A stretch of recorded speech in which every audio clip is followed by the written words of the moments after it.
ভুলে থাকতে পারবি তো, ওই বেঁধে আয় খোপা। আগে চায়ের সাথে ব্লগটা শুরু করলাম। সবাই কেমন আছেন? আশা করব সবাই খুব ভালো আছেন। তো সকালবেলা নিজের জন্য একটু কড়া করে একটু চা করে নিয়েছি, আর সাথে দুটো বিস্কুট নিয়ে নিয়েছি। তো চা খেয়ে এবার লেগে পড়বো কাজে। সকালবেলা আমার বাসি কাজগুলো পড়ে আছে, রান্নাটা তো হয়ে গেছে, রান্না হলে কি আর হয়, কাজও তো পড়ে থাকে, অন্য বিছনা গোছানো, ঘর ঝাড় দেওয়া। তো এইদিকে চলে আসবো বিছনা ঝাড় দিতে। বিছনাটা এই আমার অবস্থায়, মেয়েরা ঘুমের থেকে উঠে যে যার মতন চলে গেছে, আর আমার রান্নায় ব্যস্ত ছিলাম দেখে এদিকে আসতে পারিনি। তো এবার বিছনাটাকে ভালো করে গুছিয়ে নেব, আর ঝাড়টা দিয়ে নেবো। চারিদিকে কাঁথা বালিশ ছড়ানো ছিটানো ছিল, সেইগুলোকে গুছিয়ে আমি সোফার উপরে রাখি, বিছনায় রাখি না, যেহেতু আমার মেয়ে ছোট, তাই ও সারা ঘর বালিশ কাঁথা এদিক ওদিক করে দেয়।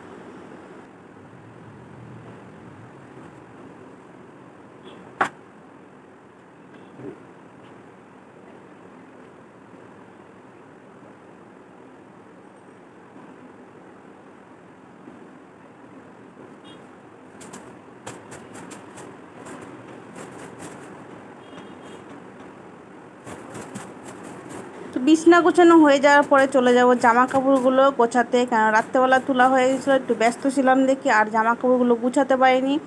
তো এখানে সবার জামা কাপড়ই আছে, মেয়ের, আমার, মেয়ের বাবার, সবার জামা কাপড়গুলো গুছিয়ে পাট পাট করে ভাঁজ করে রাখবো। কারণ এনা যদি ভাঁজ না করে রাখি না, যখন পরবে তখন এখান থেকে ওখান থেকে টান দিয়ে সারা জামা কাপড়গুলো ফেলে দেবে আল্লার থেকে। তো প্রথমত সেকেন্ড কাজ চলে এটা, জামা কাপড় গুছিয়ে নেওয়া। তো জামা কাপড়গুলো ভালো করে গুছিয়ে নিয়ে তারপরে ঘর ঝাড় দেবো, ঘর মুছবো। আর মেয়ে পড়তে গেছিলো সকালবেলা, ছোটো মেয়ে, তারপরে ওকে আবার যাব আনতে।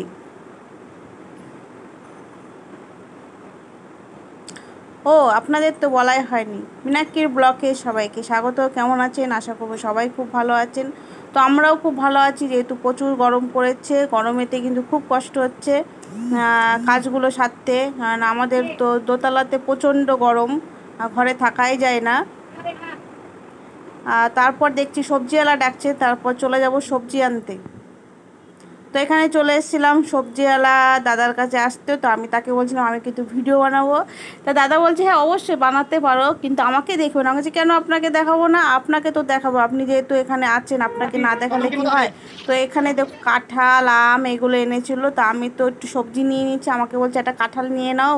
আমি কি না না, কাঁঠাল তো আমরা কেউ খাই না, তো কাঁঠাল নেবো না, এখানে সবজি নিয়ে যে আমার ঠাকুর ঘরটা বন্ধ আছে, যেহেতু অম্বুবাচী এখনও লেগেছিলো, তার জন্য ঠাকুর ঘরটা আমার পর্দা দেওয়া ছিল। তারপর ছেড়ে গেলে পরে পর্দাটা খুলে দেবো। আর এখানে যে ঘরটা ঝাড় দিয়ে নিচ্ছি, তারপর সোজা ঘরগুলো ঝাড় দিয়ে হয়ে যাওয়ার পরে চলে যাব মেয়েকে আবার আনতে। তো মেয়েকে পড়তে দিয়ে এসেছিলো ওর বাবা, আর আমি গিয়ে নিয়ে আসবো।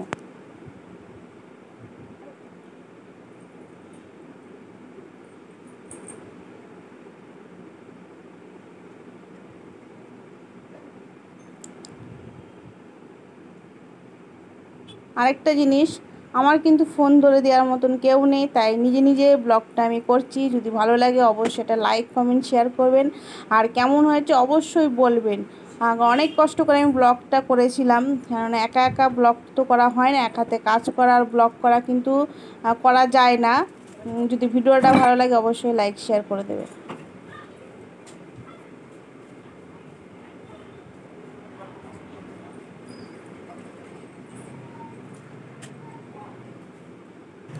আর এখানে যাচ্ছিলাম মেয়েকে আনতে। তো আকাশটা এত সুন্দর লাগছিলো, হালকা মেঘ আছে, আর চারিদিকে গাছপালা সবুজে সবুজ, খুবই ভালো লাগছিলো। আর মেয়েকে নিয়ে চলে এসেছিলাম।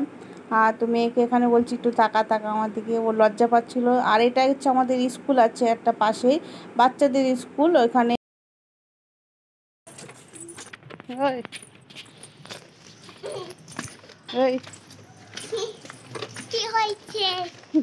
তো এই কাজকর্ম সেরে চান করে মেয়েকে চান করিয়ে তারপরে চলে এসেছি ঘরে।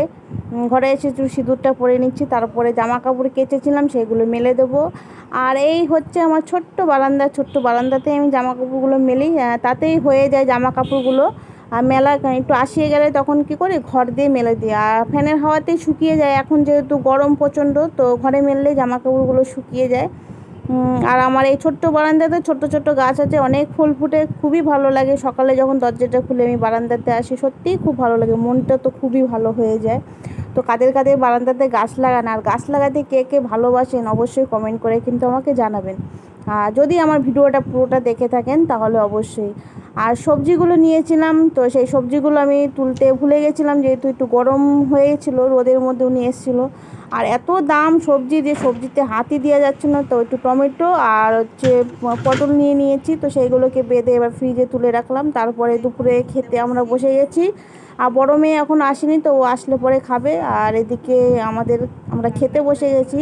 তো রান্না করেছিলাম শাক ভাজা আর টমেটো ডাল, আর এদিকে হচ্ছে উচ্ছে আলু দিয়ে তরকারি।